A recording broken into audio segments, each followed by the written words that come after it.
Hey everyone, what's up? It's Omer, aka Peter Spacey.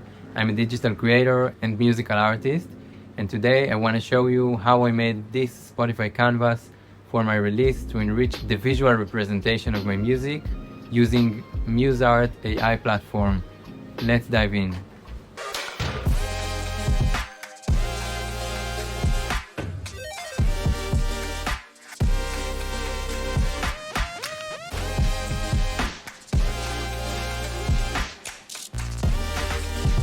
Okay, before we're diving into the process, I want to share this piece of information with you. According to Spotify, adding a high-quality canvas to a track can increase streams by up to 120% and saves by up to 114%. In addition to lifts in artist profile visits and shares, you can find views for your canvas alongside your other song stats on your music page in Spotify for Artists.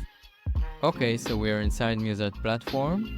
Let's navigate to image to video.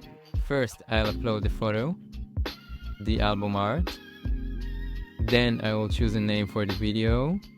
Animation mode, I will go with 2D. Aspect ratio, vertical of course, because this is the aspect ratio of Spotify Canvas. And I will choose the boomerang option. Click next. Audio, actually it's not really matter because there is no audio for Spotify Canvas obviously. And then I will choose a short segment between 4 to 6 to 8 seconds for Spotify Canvas. I can choose the beat pulse and the camera shake and lower or higher camera movement. Next. Here I can choose the art style, psychedelic, cartoon, indie, photorealistic.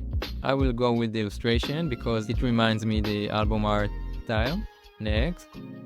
Here in the prompt section, and this is important, for the first prompt line, it's important to describe the album art itself. Basketball courtyard. And I can add another line if I want some transition between two photos, but actually for our case, even one prompt line is enough. We're clicking generate video, and that's it. When the video is ready, I can upscale it if I want. I can try another version, and when I'm happy with the result, I can upload it to my Spotify for Artists profile as a new canvas. And that's it. With just a few easy steps and couple of clicks on MuzeArt, you can create stunning visuals to enhance your music.